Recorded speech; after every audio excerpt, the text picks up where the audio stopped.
Welcome to my channel, where the scariest stories come to life. Before we dive into today's chilling tale, make sure to hit the subscribe button and turn on notifications, so you never miss a story. Now, let's get into the horror. I used to drive up to Malaysia quite often for short holidays. On one particular trip, I was driving to Penang along the NS highway late at night. As it was off-peak season, mine was the only car on the dark road. My wife was sleeping when we were approaching Ipoh. Out of nowhere, there was this terrible stench that seemed to envelop us right in the car. It got so bad, my wife woke up and asked me what that smell was. That smell. It was like some carcass or rotting meat. So pungent. So strong. At that point, we sensed something was amiss. Then I remembered an uncle who had a similar experience, stench in the car at night, and subsequently, his car broke down right beside a cemetery. It was only after he opened the window that the stench went away, and his car kick-started again. Ipoh Highway is quite infamous for its own tales, so I was hoping not here, please.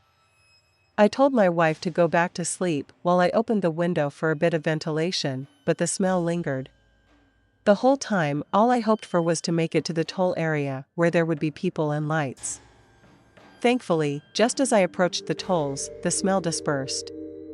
It was strange. Inside the car, with the aircon on and the window open, the stench was still so strong. Thankfully, nothing happened for the rest of the night. I recounted the story to my uncle, and he said a spirit might have hitched a ride and the smell was due to the rotting corpse. Nothing sinister, but still scary thinking back. This happened in a public university in Malaysia, though I cannot remember which one.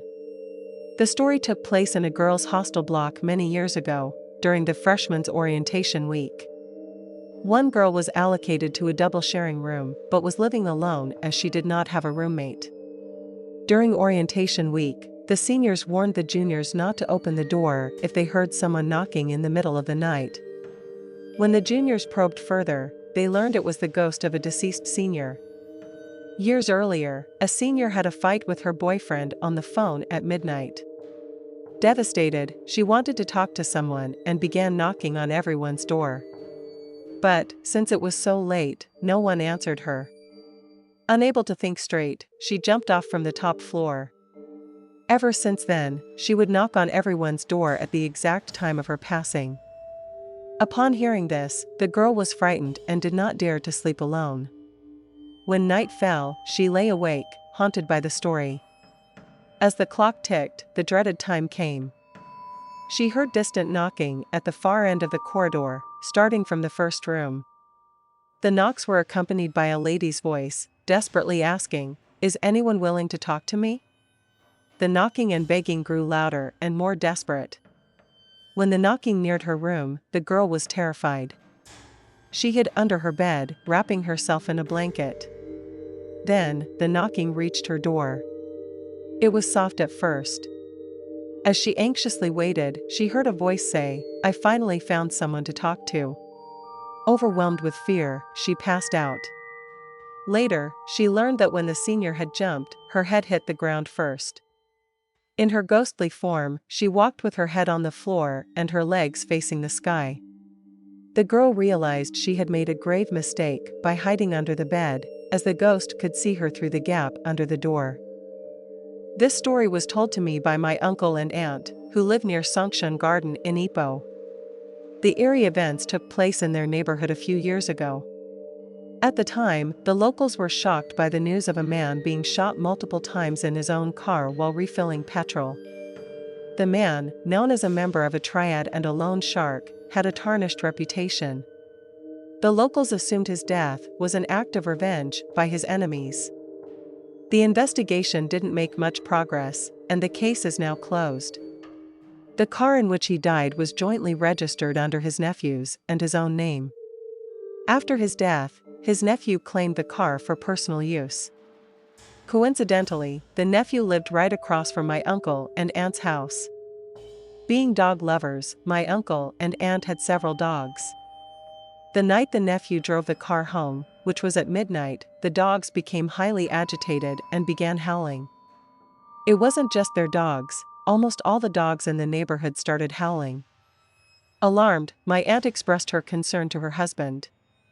He dismissed it, saying it might be a female dog in heat, causing the male dogs to behave that way.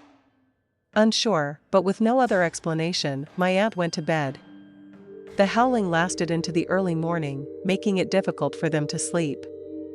The next morning, my aunt went across the street and spoke to the nephew's family about the unusual behavior of the dogs. That was when she learned about the car and how its previous owner had died from gunshots. Terrified, she shared the news with my uncle. There was little they could do, but over the next few nights, strange events began occurring in the neighborhood. First, a teenage girl living nearby was on the phone with her friend when she heard a coarse, pitiful male voice interrupting their conversation. Scared, she quickly ended the call. Next, a woman preparing dinner in her kitchen heard a man whispering in the back lane. When she opened the door, there was no one there. In another instance, a lady woke up in the middle of the night to the sound of a man sobbing outside her house. When she peeked out of her upstairs window, she saw a black figure sitting under a tree, crying pitifully. The final straw was the continuous barking and howling of dogs directed toward the car. The neighbors, disturbed by these incidents, confronted the nephew's mother. Concerned, she persuaded her son to take the car to a temple for a blessing. He agreed, and after the blessing, the strange events stopped, and the dogs no longer howled. Thanks for sticking around till the end. If you enjoyed the story, don't forget to give the video a like and leave a comment with your thoughts. And if you haven't already, hit that subscribe button and turn on notifications so you never miss a terrifying tale. See you in the next one.